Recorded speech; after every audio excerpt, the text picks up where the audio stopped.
삶이라고 하면 그리스도인으로서 사는 삶이라고 하면 보통 어떤 삶들을 떠올리십니까?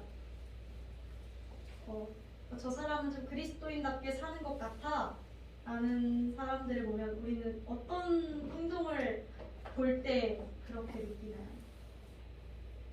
아무도 대답을 안 하셔서 제가 자문자답으로 보통 우리는 뭐 그런 성경 공부를 매일 막 큐티를 매일 하는 사람, 기도를 5시간 주여 부르짖는 사람, 뭐 성전에 계속 오르락 내리락 하는 사람들, 뭐 맨날 집회 다니고 맨날 뭐 기도원 가고 뭐 이런 사람들, 야 정말 그리스도인이다 라고 이야기하고 속된 말로 와 정말 예수쟁이다 라고 이야기를 우리는 합니다. 그런데 오늘 제가 그리스도인으로 살아내고 있는가에 대한 이야기는 그런 부분을 철저하게 배제하고 이야기를 할 거예요. 기도를 하지 말아라 라는 이야기가 아니라 오늘 포인트는 기도만 해서 장땡이 아니다가 아마 주요 포인트가 될 겁니다. 사람은 기도를 하지 않으면 바뀔 수가 없어요. 말씀을 읽지 않으면 바뀔 수가 없어요. 왜냐하면 우리가 가지고 있는 생각이 변화하려면 하나님의 생각이 내 안에 들어와야 하는데 하나님의 생각이 내 안에 들어오는 유일한 방법은 기도하고 말씀을 묵상하는 거예요. 그런데 우리가 이렇게 내 생각에서 하나님의 생각으로 변화하기 위해서 기도를 하는 거고 변화하기 위해서 말씀을 읽는 것인데 우리가 이 목적을 까먹고 기도만 하면 나는 할 일을 다 했다. 말씀만 읽으면 나는 할 일을 다 했어. 난 2시간 채웠으니까 할 일을 다 했어.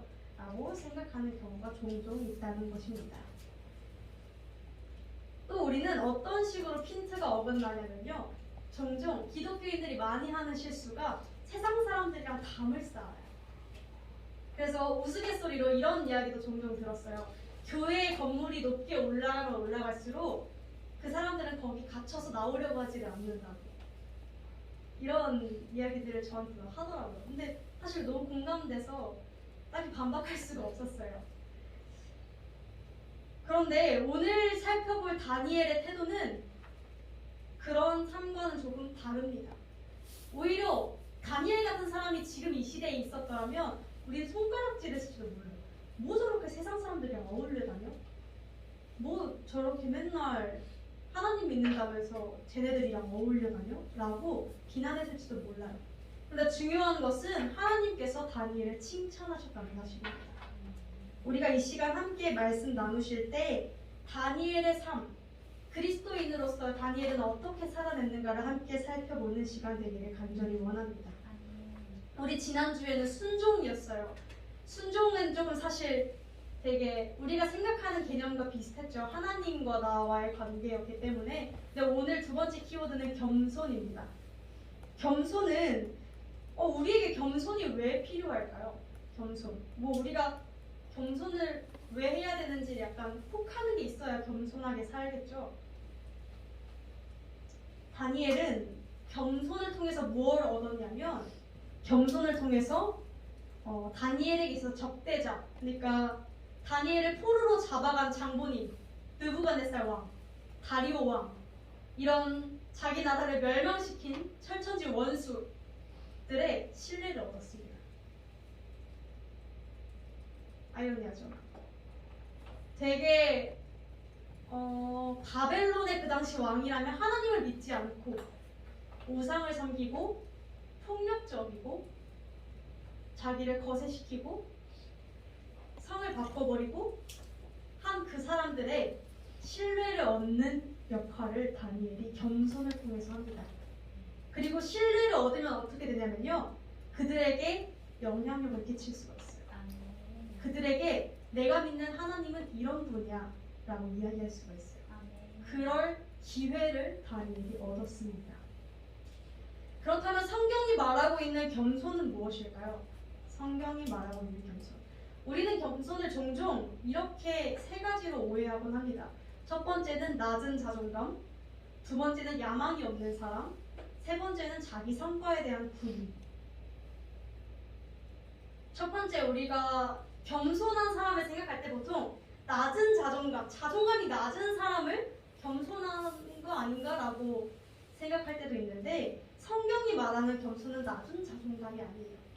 왜냐면 예수님께서 굉장히 겸손하셨어요. 우리 그때 정려주일 때 나귀 타고 오신 예수님이라 했잖아요. 우리가 그러고 예배 끝나고 나서 나귀 사진을 같이 봤는데 뭐야 나귀가 저렇게 자랐어? 라는 이야기를 우리가 막 했었어요. 나귀가 정말 볼품없고 저걸 성인 남자가 탄다고?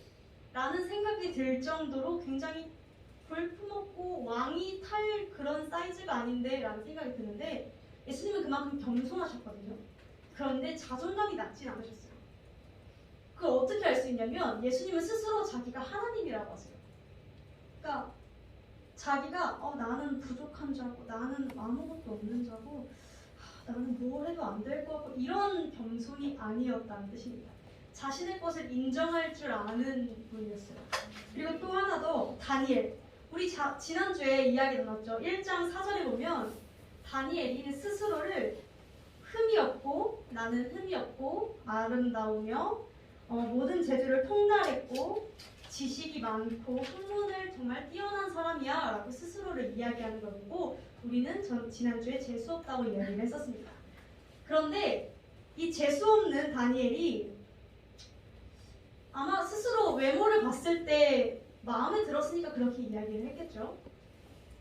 그러니까 다니엘이 이렇게 표현한 걸 보면 낮은 자존감이 겸손이랑 동일시한 것 같진 않아요. 그래서 우리가 여기서 깨달아야 하는 것은 하나님께서 겸손하라 하셨다고 해서 나는 찌질이야. 나는 아무것도 못하는. 하나님 예를 들어 사명을 주셨을 때 저는 약간 그런 게 많았거든요. 하나님 저 같은 찌질이가 뭘 하겠습니까? 라고 했을 때가 많았는데 오히려 하나님은 그렇게 하실 때 너 내 능력을 믿지 못하니? 라고 도리어 화를 내시더라고요. 우리가 물론 교만에 빠져서 나보다 남을 더 못하게 여겨서도 안 되지만 그렇다고 해서 나를 낮게 평가할 이유도 없다는 것입니다.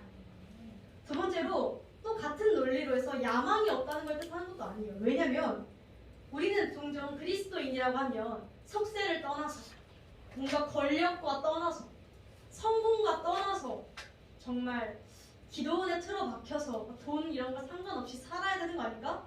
라는 생각이 들 수 있습니다. 그런데 그렇지도 않아요. 왜냐면 다니엘과 세 친구들이 수석 입학을 했고 수석 졸업을 했거든요. 그러니까 공부를 진짜 열심히 해서 거기서 그 바벨론에서도 인정받는 수석 졸업을 했고 그렇게 돼서 어떻게 등장하냐면 2장 48절 49절에 보면 다니엘이 먼저 가장 높은 자리에 올랐고 오르자마자 한 게 친구들을 다 지방의 관리로 배치를 시킵니다. 그 세 친구들을 다. 야망이 없었다면 이렇게 행동하지 않았을 거예요.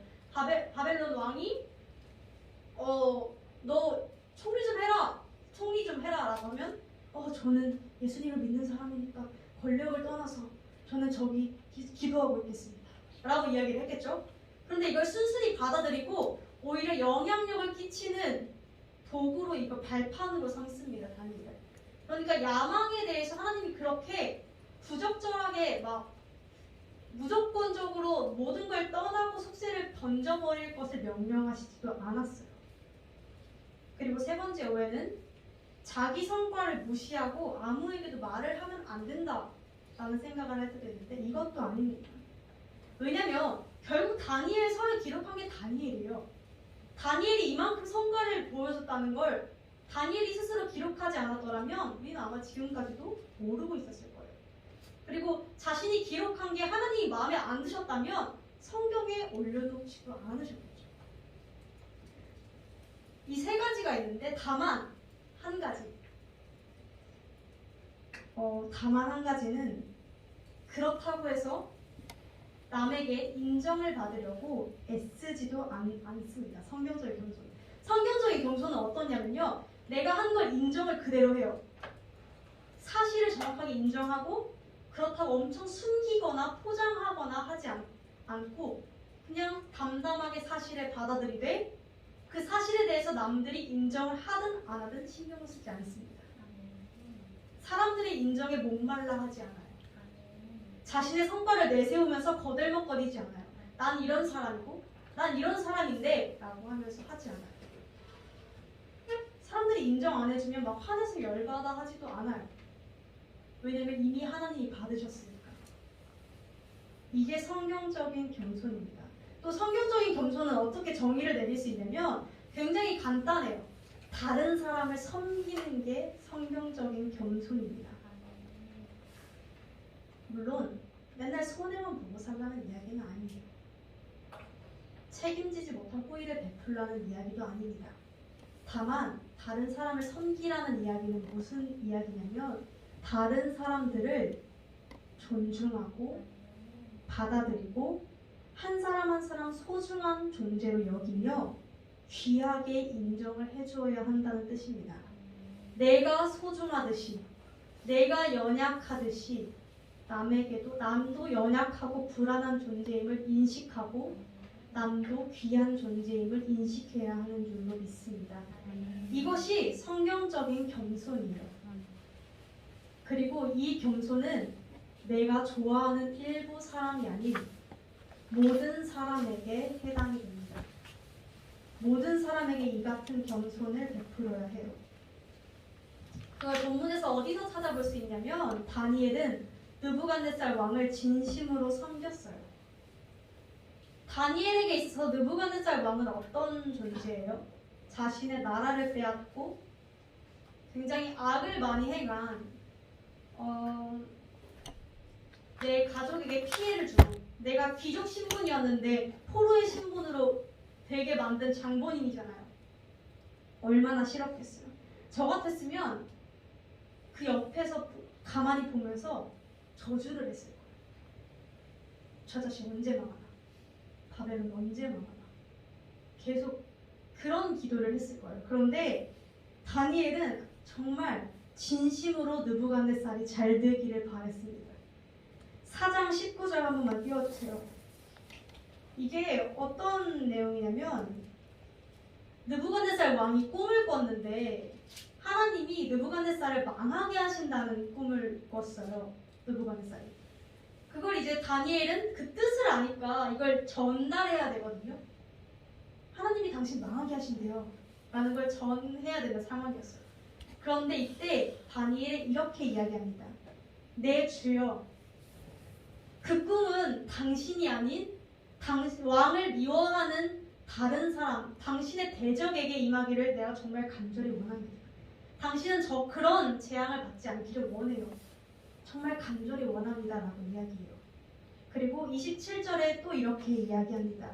그런즉 왕이여 제발 회개하세요. 그래야 당신이 평안하실 겁니다 라고 하면서 진심으로 그 사람이 잘 되기를 바라는 태도를 보입니다. 대충 입에 발린 말이 아니라 정말 진심이었어요. 이게 우리가 하지 못하는 겸손이라는 태도이지 않을까 싶습니다. 우리는 보통 우리의 대적, 우리가 미워하는 사람에 대해서 그 사람이 그러니까 사실 우리가 괜히 미워하진 않잖아요. 사실 잘못할 만하니까 미워하죠. 미운 짓 하니까 미워하는 거잖아요. 그렇죠? 공감하시죠? 그런데 보통 그러면 하나님 나는 억울하고 나는 저 사람이 잘못된 걸 뻔히 아니까 저 사람을 뒤지게 때리셔서 저 사람이 정신 좀 차려서 좀 바뀌기를 원합니다 라고 우리는 기도할 때가 많아요. 저 되게 그런 기도 많이 해요. 사실 되게 사이코 같죠? 약간 그런 기도 되게 많이 해요. 그러면서 이제 그 사람이 조금 어려움에 처하면 이렇게 이야기합니다. 야, 내가 뭘 했냐? 진작에 기도하랬지 라고. 제가 되게 자주 하는 말이에요. 그럼 되게 싫어요. 그치? 당연히 싫어하죠. 가르치려고 드니까. 그런데 이런 태도가 아니라 다니엘 되게 똑같이 회개하라고 한 말이잖아요. 하나님 앞에서 바로 서라고 저도 이야기했고 다니엘도 이야기했는데 뭐가 달라요? 마음이 달라요. 다니엘은 진심으로 평안을 빌었고 저는 그 사람이 망하길 빌었어요. 빨리 망하고 빨리 망해야 회개한 거 아니야? 이렇게 약간 좀 삐뚤어져서. 그러나 우리는 제 태도가 아니라 다니엘의 태도를 배워야 할 줄로 믿습니다. 상대가 잘 되는 걸 진심으로 바라는 행위, 그런 마음을 닮아야 할 줄 믿습니다. 그리고 정말 아이러니한 것은 이렇게 다니엘이 느부갓네살 왕을 진심으로 바랬을 때, 진심으로 평안을 빌어줬을 때 그의 진심이 왕에게 닿았고, 그게 굉장히 아이러니하게도 그랬을 때 4장 37절에 보면 그 왕이 하나님을 찬양하고 하나님을 받아들이도록 상황이 변했습니다. 우리는 종종 내가 저 사람에게 잘해준다고 해서 저 사람이 빨리 곤경에 처해야 하나님을 보지 않을까? 라는 생각을 하면서, 그러니까 당장 나는 매몰차게 저 사람에게 내가 알고 있는 지식들을 이야기해줘야 해 라고 생각할 때가 많아요. 이게 오히려 사회에 나가면 그렇지 않은데 유독 기독교 문화가 내가 알고 있는 신앙을 남들에게 과시할 때가 굉장히 많아요. 나는 하나님한테 받은 말씀이 있는데 너 망한데. 그러니까 약간 좀 되게 자기가 특별한 사람이 되는 것 같은 기분이 들면서 그럴 때가 많은데, 굉장히 신앙적으로 이것은 삐뚤어진 거예요.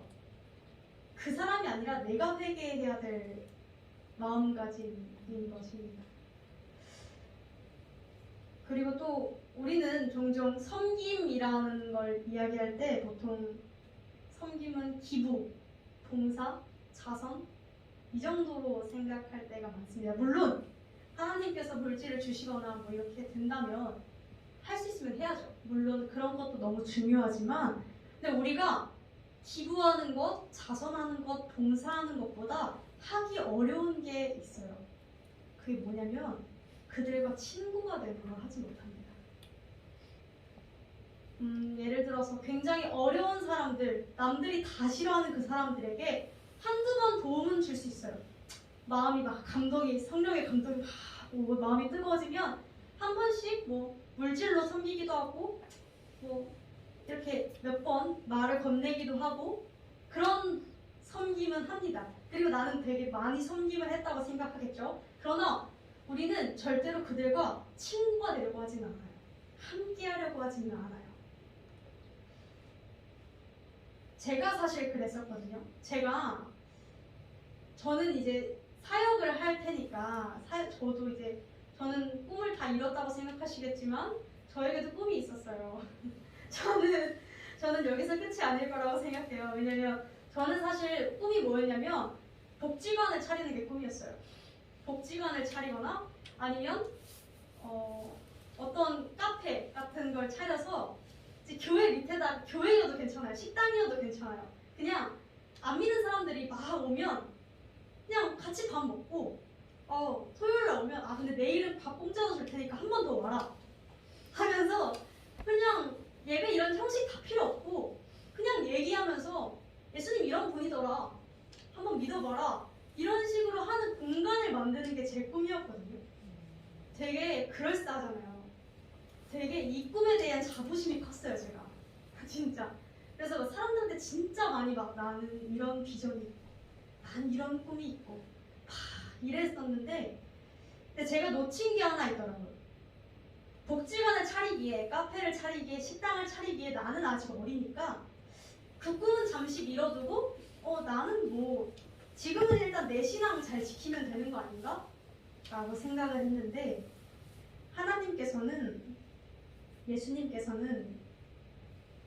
예수님의 시선은 그 제 로망들에 닿아 있지 않더라고요. 그러니까 제가 되게 언젠가는 저걸 하면서 하나님 일을 멋들어지게 할 거예요 라는 걸 상상했었는데, 하나님은 오히려 그냥 제가 오늘 하루 제 옆에 있는 사람, 성도님 한 사람 한 사람 더 말 붙이고 더 이야기하고 함께 밥 먹고 함께 이야기 들어주고 그냥 이런 것들을 원하시더라고요. 우리가 섬김에 대해서 너무 추상적이고 너무 큰 것들을 생각하다가 우리 하루하루 삶을 놓칠 때가 너무나 많습니다. 그리고 그들과 친구가 될 기회를 많이 잃어버리기도 합니다. 그런데 예수님이 이 땅에 오셔서 하신 일이 뭔 줄 아세요? 예수님은 이 땅에 오셔서 복지관을 차리지 않으셨어요. 그럴 돈도 없었어요, 사실. 되게 가난한 목 쓰셨거든요. 막 어마어마한 성전을 짓지도 않았고 뭐 그런 사회 단체에 돈을 기부하지도 않으셨어요. 그럴 처지가 안 됐어요, 사실. 그런데 예수님이 이 땅에 오셔서 계속적으로 하신 일은 밤엔 기도하고 낮에는 사람들 만나서 죄인들 만나서 남들 다 싫어하는 감옥 죄수들 만나서 남들 다 싫어하는 저기 저 창기들 만나서 같이 밥 먹고 그들 한탄 들어주고 대화하고 너 이렇게 힘드니? 그런데 나 좀 믿어볼래? 라고 계속 대화하시고 그게 예수님의 삶의 일상이었어요. 그들과 친구가 되는 것. 사랑하는 성도 여러분, 우리가 그리스도인으로서 선한 영향력을 끼치기 위해서는 우리가 막 어마어마한 일들을 행해야 하는 것이 사실은 아닐지도 모릅니다. 물론 그런 자리에 가져다 놓으신다면 해야 하는 것이 마땅한 일이겠지만 선한 영향력을 오늘 하루에서 끼치는 것은 우선 그들의 이야기를 경청하는 것이 아닐까 싶습니다. 우리는 믿지 않는 사람들의 이야기를 잘 들으려 하지 않습니다. 그들의 인생에 대해서 궁금해하지 않아요. 그냥 너가 그래봤자 힘든 게 다 거기서 거기야. 일단 예수님 믿어야 된다니까?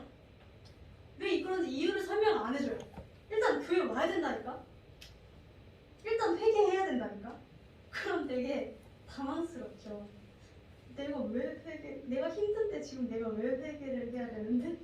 이런 반응이 사실 당연한 거잖아요. 모르니까. 근데 우리는 그들의 이야기를 들을 생각은 안 하고 억압적으로 가르치려고만 든다는 거예요. 사실 신천지도 그렇게까지는 안 할 거거든요. 신천지들이 진짜 교묘해요. 깜짝 놀랐어요. 막 저도 몇 번 당할 뻔했잖아요. 저한테 막 다가와가지고 막 이야기 걸고 하는데 되게 잘해줘요. 근데 우리는 진리를 전하는데 신천지보다 더 못해줘요, 그들한테. 사실은 우리가 정말 돌아봐야 할 줄로 믿습니다. 중요한 것은 접촉이 없이는 영향력을 끼칠 수가 없습니다. 우리는 자꾸 그들에게 담을 쌓는데 그냥 나만 살겠다고 하는 짓이죠. 그러나 하나님은 그것을 원하지 않으시는 줄로 믿습니다. 제가 그 부활절 행사 준비할 때 처음 컴퓨터에서 여기 사모님이 이야기하실 때 우리 교회 다 흩어져야죠 라고 이야기를 한 적이 한 번 있어요. 주로 교사분들은 기억하실 텐데 이 이야기를 잠깐 하자면 사모님이랑 저랑 자주 하는 이야기가 있어요. 뭐냐면 제가 이제 사역을 좀 오래 하고 좀 더 전반적으로 좀 자리가 잡혀질 나이가 되면 그때가 되고 조금 더 안정적이 되면 사모님은 이렇게 말씀하시더라고요. 나는 조금 더 어려운 교회를 가서 그들을 도와주고 싶다라고 이야기를 하셨어요. 그냥 왜냐면 사실 정말 개척교회는 한 사람 한 사람이 정말 중요하거든요. 그래서 그런 것들을 해보고 싶다라고 생각했는데 저랑 사모님이랑 할렐루야, 진짜 그렇게 살아야 되는구나 라고 생각했었어요. 그런데 제가 그 이야기를 우리 교회 사람 다 흩어져야 됩니다 라고 이야기를 했던 이유가 사실 저는 우리 교회 성도님 한 사람 한 사람들이 되게 믿음의 군사들이라고 생각을 해요. 근데 우리가 물론 교회를 나가시라는 이야기가 아니에요. 자, 지금 당장 나가십시오 이런 이야기가 아니에요. 다만 우리가 우리끼리 똘똘 뭉치는 게 아니라 조금 더 넓게 시선을 바라보고 세상을 향해 나아가야 하지 않나 라는 이야기가 하고 싶었어요. 하나님은 한 번도 너희끼리 똘똘 뭉쳐서 살아남으라고 하신 적이 없거든요. 교회를 세울수록 흩어지라고 하셨거든요.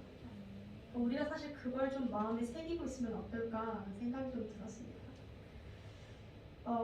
이야기가 자꾸 새는데 마지막으로 다니엘이 가졌던 무기는 지혜입니다. 지혜는 무엇일까요? 잠언 9장 10절에 보면 하나님을 경외하는 것이 지혜라고 말씀하세요. 근데 우리가 생각하기에 좀 와닿지가 않죠. 어떻게 하나님을 경외하는 게 지혜인가? 라고 하는데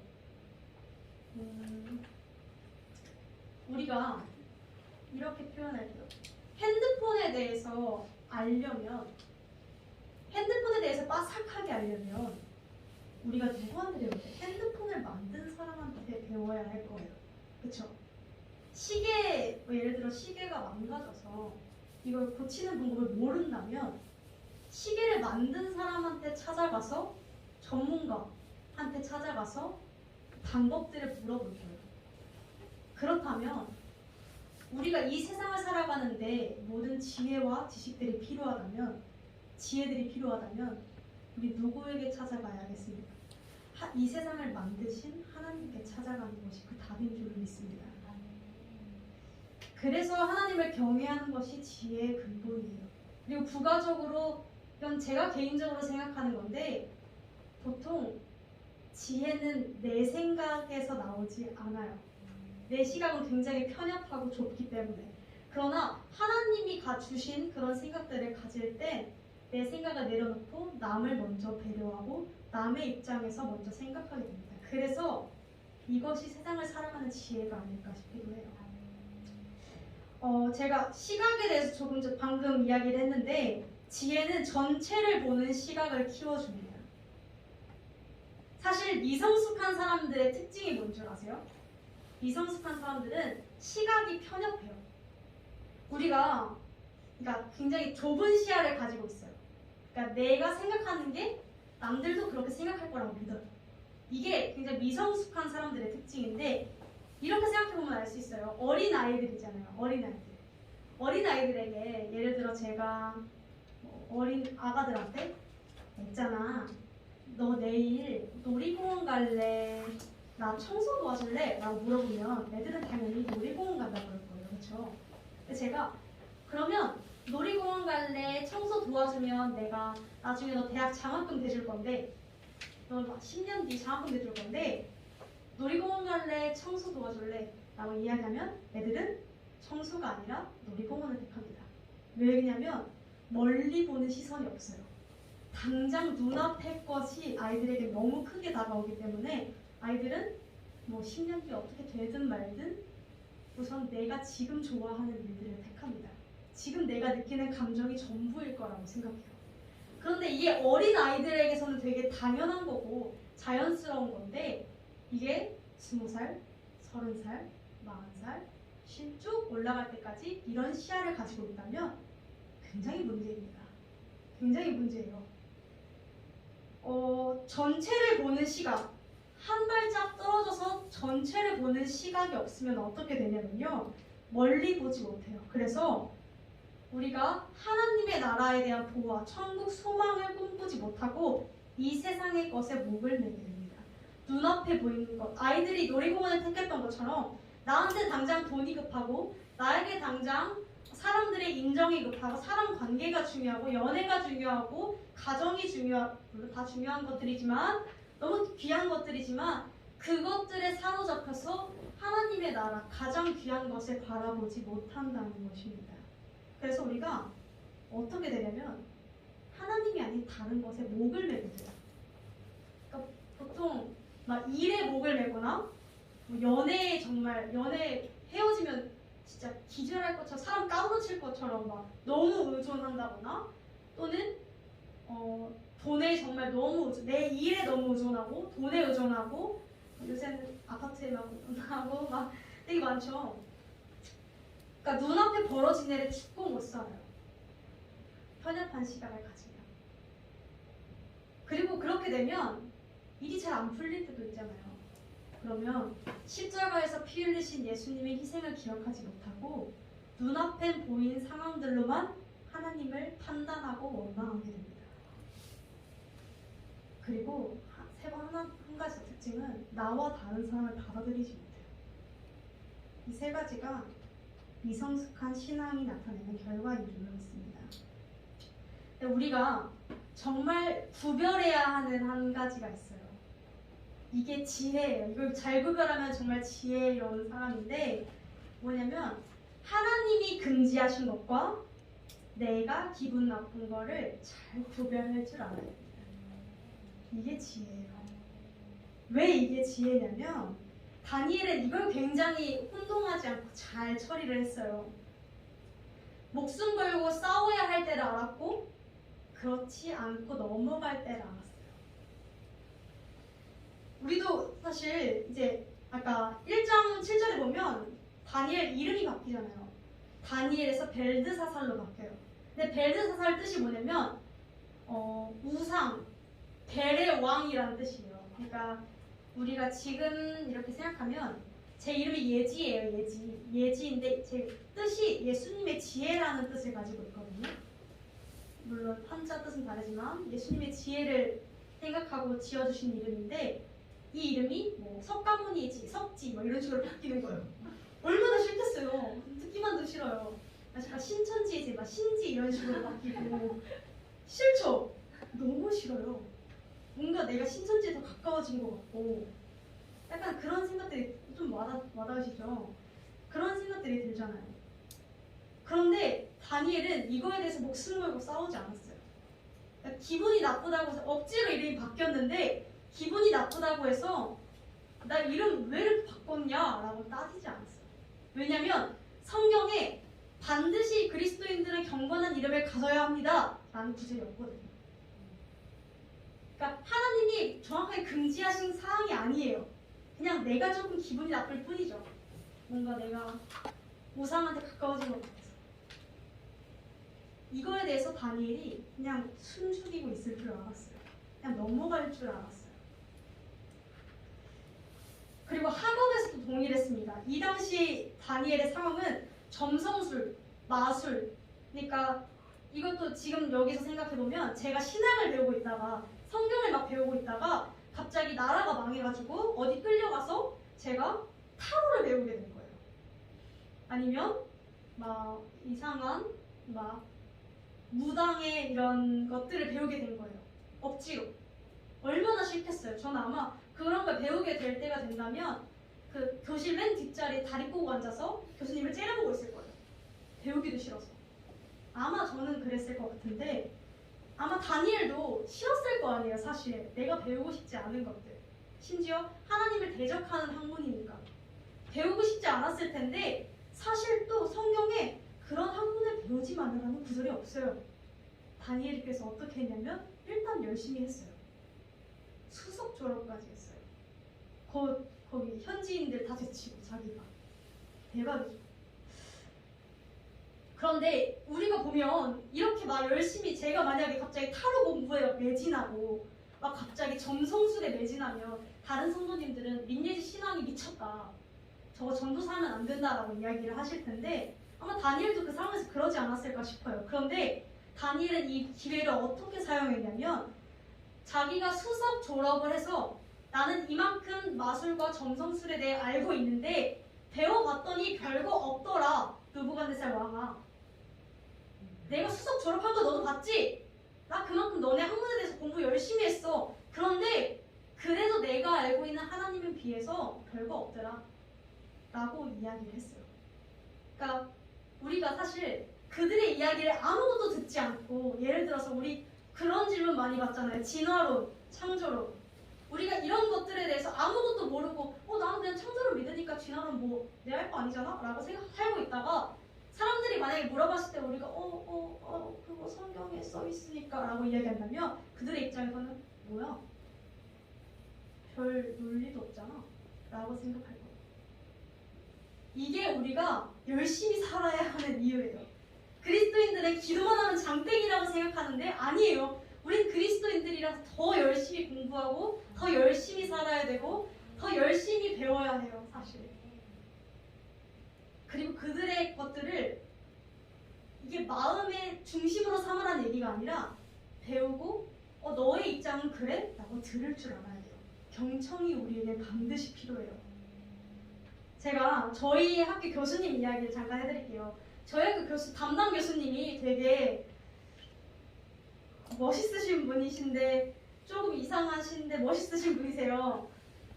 근데 제가 이 이야기를 왜 이상하다고 하는지 알 거예요. 왜냐면 근데 그 교수님이 인상이 되게 좋으세요. 인상이 되게 좋으시니까 길을 가다가 도를 아십니까? 사람들 있잖아요. 도를 아십니까? 사람들이 2인조로 와서 교수님께 자, 인상이 너무 좋으십니다. 막 이러면서 다가온다. 그런데 그들이 꼭 하는 말이 뭘 좀 베풀어 달라고 이야기를 하더라고요. 저희에게 뭐 커피 한 잔 베풀어 주십시오. 그러면 그 공덕이 조상님에게 닿아서 그 복이 당신에게 옵니다. 라고 이야기를 한대요. 그래서 우리 교수님이 그래요. 사줄게요. 갔어요. 롯데리아를 하셨다고 했나? 어쨌든 가셨어요. 가셔서 먹였대요. 먹이고 그 사람들 이야기를 한 몇십 분 동안 다 들었대요. 그러십니까? 그러니까 그들 입장에서는 다 넘어간 줄 알았을 거 아니에요. 근데 다 듣고 있다가 마지막에 자, 제가 이제 이야기해도 되겠습니까? 제가 그 당신들 이야기 다 들어봤는데 이제는 내가 믿고 있는 하나님에 대해 이야기해도 되겠습니까? 그러면서 한참을 또 설교를 하셨대요. 우리 교수님이. 근데 그 2인조라 했잖아요. 2인조 중에 한 명은 욕을 하면서 앞으로 길바닥에 길 건너 하나씩 무당집이 생기는 날이 올 거다. 그러면 교회는 다 망할 거라고 막 욕을 하고 삭대질하고 막 그랬는데 그중 한 사람은 그 자리에 앉아서 가만히 듣고 있더래요. 그래서 교수님이랑 저랑 그 사람 마음이 조금이라도 움직였으면 좋겠다고 막 이런 얘기를 했었는데 여기서 중요한 건 교수님이 이상한 사람이라는 게 아니라 교수님은 그들에게 하나님을 이야기하기 위해서 먼저 들었다는 거예요. 무작정 가르치지 않고 일단 그들의 이야기를 듣고 다 듣고 근데 내가 믿는 하나님은 이래. 내가 경험한 건 이래. 라고 우선 듣고 그들의 신뢰를 쌓은 후에 던졌다는 거예요. 우리가 이런 태도를 좀 배워야 하지 않을까 싶습니다. 신앙인과 비신앙인의 차이는 결국 이거예요. 내 마음대로 사느냐, 하나님 마음대로 사느냐. 그 차이인데 믿지 않는 사람들은 왜 하나님 마음대로 내가 고생하면서 살아야 하는지 그 이유를 알지 못해요. 왜냐면 우리가 하나님 말씀대로 살아가는 건 받은 은혜가 있기 때문에 그렇게 살 수밖에 없는 거거든요. 그런데 그 사람들은 경험하지 못했으니까 당연히 다 개소리로 들려요. 내가 왜 4시간 투자해서 내가 왜 갑자기 또 가가지고 봉사를 하고 왜 그래야 돼? 라고 이야기를 할 거예요. 이게 당연한 생각이죠, 사실은. 근데 우리는 당연한 건데 그 당연한 그 사람들의 생각을 존중하지 않아요. 일단 내가 맞다니까. 내 신앙이 맞다고. 예배 드려야 한다. 수요예배 7시, 철야예배는 9시 해야 된다. 기도 2시간 무조건. 이렇게 억압하려고 들 때가 많아요. 그러나 다니엘은 그렇지 않았어요.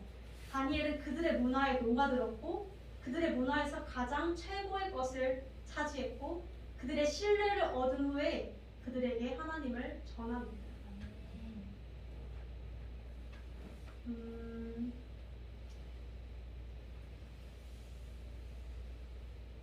제가 간증 하나만 더 할게요.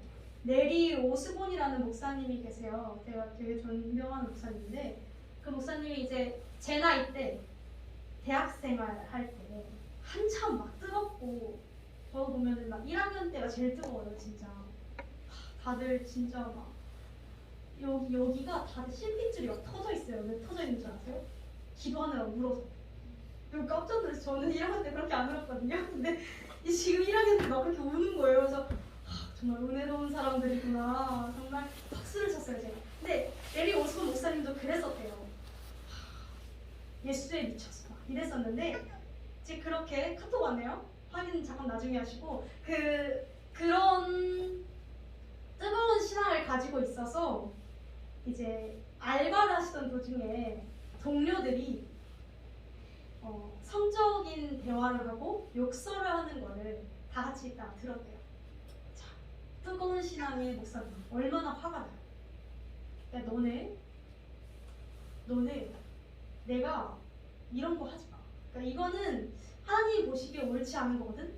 욕하지 마. 너네 그런 성적인 타락한 얘기하면 안 돼. 막 이러면서 한참 막 그들한테 화를 내시고 막 이렇게 하셨대요. 그리고 나서 스스로 되게 뿌듯하셨대요. 약간 하나님, 나는 당신의 진리를 담대하게 전했습니다. 나는 저들에게 올바른 게 무엇인지 가르쳐줬어요. 선한 영향을 끼쳤습니다. 되게 들떠하셨는데 그분이 이렇게 간증을 하세요. 나중에 알고 보니까 이렇게 하시더라고요. 나중에 알고 보니까 나는 선한 영향을 끼친 게 아니라 왕따가 되었다. 이야기를 하시더라고요. 이게 그냥 왕따가 됐대요. 저 설교쟁이라고 하면서 그냥 왕따가 됐대요. 이 부작용이에요, 부작용. 그리고 그 동료들은 하나님에 대해서 더 멀어지게 됐대요. 아예 마음의 문을 닫고 목사님한테 인생에 대한 이야기, 삶에 대한 이야기를, 진지한 이야기를 다시는 하지 않았대요. 이 사건에서 중요한 건 바로 이것입니다. 우리는 보통 나는 되게 깨끗하다고 생각을 해요. 나 정도면 신앙이니까 이 정도면 착하게 산다고 생각을 하고 신앙에 머무르지 않는 저 사람들, 굉장히 타락하고 저 사람들은 어쩜 저렇게 타락하게 살까? 막 이렇게 생각하는 드는 사람들을 볼 때 그들에게 있어서 가장 큰 문제가 타락한 언행, 타락한 삶, 지저분한 삶, 그런 죄들이 그의 인생에 대해 정말 큰 문제라고 여겨요. 우리는 또 이게 믿지 않는 사람들뿐만이 아니라 믿는 사람들 중에서도 이렇게 하면 막 너는 예수 믿는데 뭐 하는 거야? 막 이런 생각들이 막 들 때도 있어요. 그런데 그래서 우리는 보통 어떻게 해요? 내가 말해줘서 저걸 뜯어 고쳐버려야지 라고 생각을 해요. 그러나 이것은 우리 눈앞에 보이는 것에만 집중한 결과입니다. 왜냐하면 가장 중요한 건 그들이 욕을 한다는 게 중요한 게 아니에요. 그들이 뭐 성적으로 타락했다는 게 중요한 게 아니에요. 그들이 뭐 맨날 뭐 도둑질을 하든 뭐 어쩌든 그게 가장 그들에게 큰 문제가 아니고 그들에게 가장 큰 문제는 그들이 예수님을 모른다는 거예요. 예수님을 모르니까 그런 행동이 나오는 건데 우리는 예수님이 몰라서 예수님을 알려줘야지라는 생각보다 저놈의 잘못들을 뜯어고쳐버려야지라는 생각들이 먼저 들곤 해요. 우리는 그래서 예수님을 소개하지 않아요. 일단 그들을 무시하고 보죠. 타락한 사람들 깔보고. 그러나 주님께서는 우리에게 있어서 세상으로 나아가라 하셨고 그들을 존중하라 하셨고 그들을 사랑하라 하셨어요. 그들이 사랑할 만한 가치가 없더라도 사랑하라고 주님께서 말씀하셨어요. 그리고 그것이 예수님이 사용하신 긍휼이라는 방법입니다. 우리가 애초에 은혜를 받을 자격이 없었는데 우리를 향하여 사랑을 베풀어 주시고 은혜를 베풀어 주신 그 방법, 우리의 목숨을 살려주신 그 방법인 줄로 믿습니다. 사랑하는 성도 여러분, 우리의 목적은 죄인들을 무찌르는 것이 아닙니다. 우리의 목적은 그들을 회복시키는 거죠. 우리는 옳은 말을 해야 할 사람들이 아니고요. 우리는 살리는 말을 해야 될 사람들입니다. 나는 사실을 이야기한 건데 라고 이야기하지 마세요. 그냥 내가 하고 싶으니까 하는 말이잖아요. 솔직하게 생각해봐요. 정말 그 사람을 고치고 싶어서 하는 말인지 내가 하고 싶은 말인 건지 내 입이 근질거리는 건지 정말 그들을 변화시키고 싶다면 어차피 그렇게 해도 변하지 않아요. 오히려 나랑 더 멀어질 뿐이지. 그럼 그런 방법을 쓸 필요가 없지 않나요?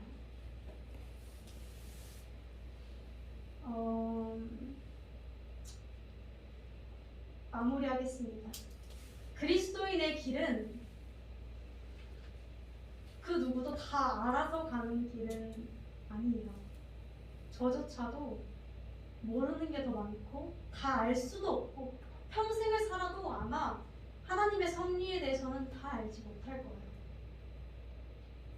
그리고 심지어 다니엘이라고 해서 늘 옳은 선택만 했던 것도 아닙니다. 다니엘도 넘어질 때가 있었고 믿음이 연약한 초신자일 때가 있었어요. 때로는 타협하기도 했었을 거고 뭐 자기가 좀 부끄러워서 안 쓴 것들도 있을 거고 넘어지기도 했겠죠. 그러나 중요한 건 하나님은 그런 실수가 많았던 다니엘뿐만이 아니라 성경의 모든 기록된 자들, 정말 하나님 예수님을 수백 번 배신했던 베드로조차도, 맨날 넘어졌던 그조차도, 그리고 하나님께 원망했던 요나도, 그 모든 사람들을 하나님은 사랑하셨다는 뜻입니다. 우리가 기억해야 할 것은 이거예요. 우리는 보통 굉장히 겁쟁이 신앙을 가지고 살아갈 때가 많아요. 왜 겁쟁이 신앙이라고 이야기하냐면, 우리는 이런 생각들을 해요. 하나님이 우리를 혼낼 이유만 찾고 있는 하나님이진 않나? 우리를 감시하고 있지 않나? 내가 뭘 잘못했을 때마다 발견해내서 즉시 벌을 주는 하나님이라고 생각하지 않나? 라는 생각들이 들 때가 있는데, 그리고 그래서 우리는 사단에게 지지 않도록 눈을 부릅뜨고 있어야 된다 라는 그런 생각들을 종종 하죠. 사단이 나를 덮칠 것 같고 죄에 오염시킬 것 같고. 그런데 그래서 우리는 죄인들과 닿아서도 안 되고 가까이 가서도 안 되고 교회 안에서만 머물러야 된다고 생각할 때가 있습니다. 그러나 우리가 이러한 생각들이 드는 이유는 십자가를 까먹었기 때문입니다. 그런 연약함 때문에 십자가를 지신 건데, 우리는 십자가를 제외해버리고 하나님이 나를 얼마나 사랑하셨는지를 기억하지 않고 내 힘으로 눈 부릅뜨고 내 힘으로 죄인들과 싸우려 하고 내 힘으로 사단과 와서 싸우려고 합니다. 그리고 맨날 넘어지죠. 우리는 이러한 태도들을 버려야 할 줄로 믿습니다. 하나님은 절대 사단보다 약하지 않으세요. 혹시 솔로몬의 1000번제를 아시나요? 솔로몬의 1000번제? 이게 솔로몬이 1000번 예배를 드렸다 해서 1000번제인데, 이 1000번제를 드리고 나서 솔로몬이 하나님께 굉장히 많은 축복을 받아요. 꿈에 나와서 하나님 산신령 마냥 너 목 아프시니? 라고 했을 때도 솔로몬이 진짜 기가 막히게, 주여 저는 당신의 지혜를 원합니다. 돈도 아니고 명예도 아니고, 기가 막히게 이야기를 해가지고 하나님이 감동받으셔서 지혜도 주고 돈도 주고 다 줄게, 내 사랑하는 솔로몬, 이렇게 하세요. 근데 우리가 이것만 보고 우리도 저렇게 예배를 드리고 작정 기도를 해야 되는구나 라고 생각하기도 해요. 그런데 정말 자세히 따져보면 사실 솔로몬이 1000번제를 드렸던 장소가 좀 이상해요. 왜냐면 솔로몬이 예배를 드렸던 장소가 어디냐면 기드온이라는 곳이에요. 죄송해요. 기브온이에요. 기브온이라는 장소인데, 그 장소는 예전 민수기 때부터 하나님께서 거기서 제사하지 말아라 라고 금지하셨던 금단의 구역이에요. 기브온이라는 곳이. 왜냐면 기브온은 우상 숭배 드리던 곳이었거든요. 다른 신들. 그러니까 하나님이 거기서 예배하지 마 라고 금지하셨는데, 솔로몬이 그걸 모르고 거기서 1000번이나 예배를 드린 거예요. 그러니까 우리가 생각하기에 1000번이나 죄를 지은 게 되겠죠. 하나님이 하지 말라는 거잖아요. 불신종이잖아요. 그런데 하나님은 너 왜 기브온 가서 예배 드렸냐? 라고 하지 않으시고 솔로몬 뭐 갖고 싶니? 라고 하셨어요. 왜 그러셨을까요? 하나님은 솔로몬의 흠집을, 너 뭐 잘못했는지 오늘 내가 다 적어놨는데 너 오늘 기브온 가서 예배 드렸고 너 가는 길에 좀 실수하고, 이렇게 따져보지 않으셨어요. 그냥 솔로몬이 예배드리려는 그 마음이 너무 귀하셨던 거예요. 우리가 좀 하나님을 CCTV가 아니라 아버지로 받아들여야 하지 않을까 싶습니다. 우리가 그리스도인으로 소망과 지혜와 겸손을 가지고 살아간다는 건 늘 매일 넘어지는 길일 거고 늘 실패하는 길일 거고, 어쩌면 평생 가도 그렇게 살지 못할 수도 있어요. 그러나 우리가 그렇게 살아가려는 마음을 가지고 있다면 주님께서 우리를 늘 언제나 용서하시고 긍휼로 사랑으로 덮어주실 줄을 믿습니다. 사랑하는 성도 여러분, 악의 세대를 살아가고 있는 우리는 하나님을 사랑하는 마음이 필요합니다.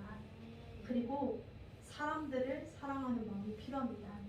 그들의 영혼을 사랑하는 마음이 필요합니다. 이기적으로 신앙생활 하지 마시고 하나님을 중심으로 다른 이들을 살펴보는 그런 그리스도인의 삶이 되기를 간절히 원합니다.